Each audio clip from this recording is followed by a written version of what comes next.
नमस्कार, ॲडव्होकेट योगेश माकणे नेहमीप्रमाणे आपल्यासाठी एक कायद्याचा माहितीपूर्ण व्हिडिओ घेऊन आलेलो आहे. महाराष्ट्रामध्ये गेली काही वर्ष गाजत असलेला मुद्दा म्हणजे गुंठेवारीचे डॉक्युमेंट.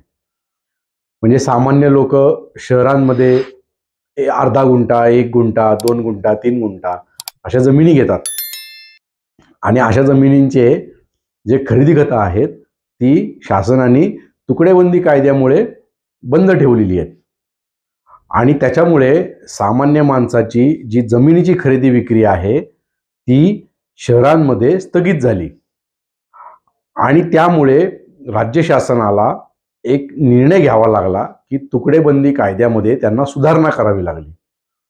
तर सगळ्यात पहिल्यांदा ही सुधारणा काय आहे ते आपण जाणून घेऊयात.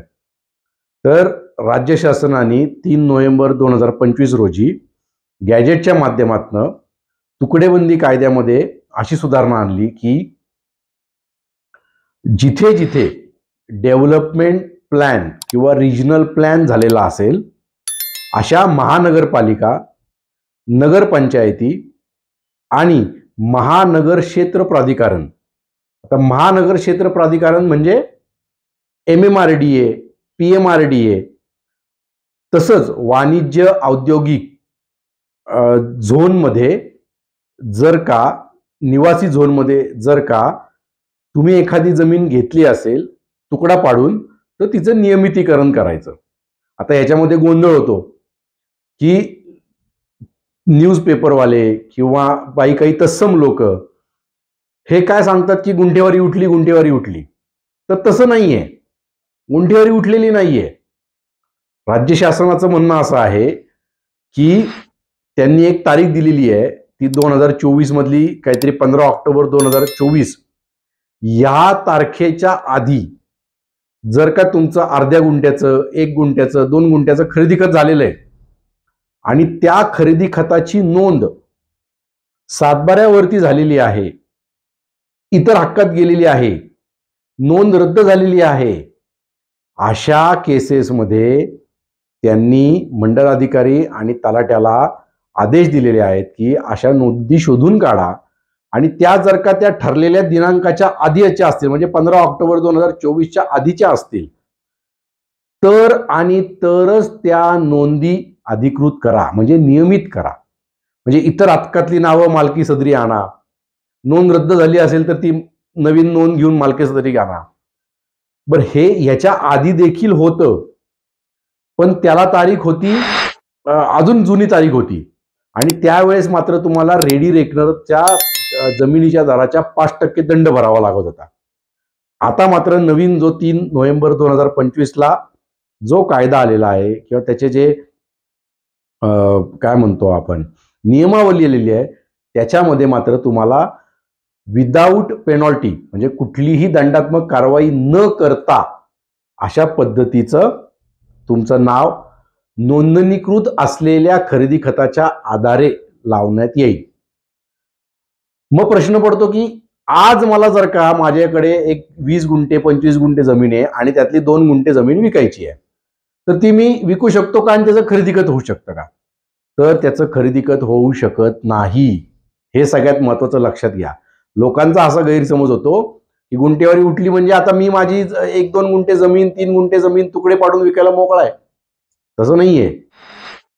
जे खरेदी खतं 15 ऑक्टोबर 2024च्या आधी झालेली आहेत आणि ज्यांची सातबाऱ्यावरती नावं इतर हक्कात गेलेली आहेत, नोंदी रद्द झालेल्या आहेत, अशा डॉक्युमेंटसाठीच ही शिथिलता दिलेली आहे.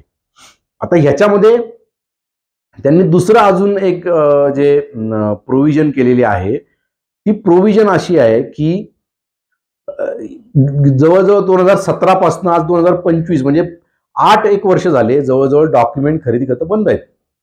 तर आपल्या इथे पळवाटा भरपूर असतात, त्या पळवाटांनुसार कित्येक लोकांनी नोटरी खरेदी खतं केलेली आहेत जी रजिस्टर केलेली नाहीयेत. तर राज्य शासनाचं म्हणणं असं आहे की त्याच्यात देखील राज्य शासनाचा महसूल बुडतोय.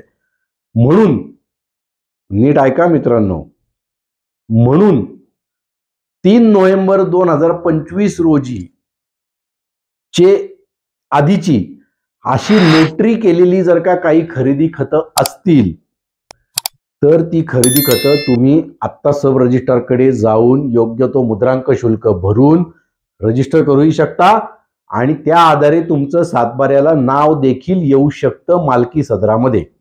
ही एक खूप महत्वाची प्रोव्हिजन आहे. पण ह्याच्याबरोबर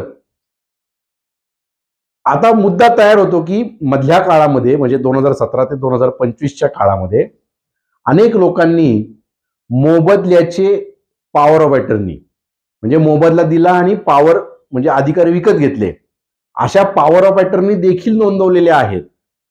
पण त्याच्या आधारे तुमचं खरेदी खत होणार का, असं खरेदी खत रजिस्टर होणार का आणि अशा झालेल्या खरेदी खताच्या आधारे तुमची नोंद होणार का, या बाबतीत मात्र कोणतीही वाच्यता कायद्यामध्ये गॅजेटमध्ये किंवा त्या जो काही त्याचे आदेश दिलेला आहे की कार्यप्रणाली कशी असली पाहिजे ह्याच्यामध्ये मात्र कुठेही याच्याबद्दल वाच्यता केलेली नाहीये. तर मित्रांनो पुन्हा एकदा सांगतो की गुंठेवारीची जी शिथिलता देण्यात आलेली आहे ती यापूर्वी झालेल्या नोंदणीकृत दस्तांनाच दिलेली आहे, नवीन दस्त होणार नाहीयेत.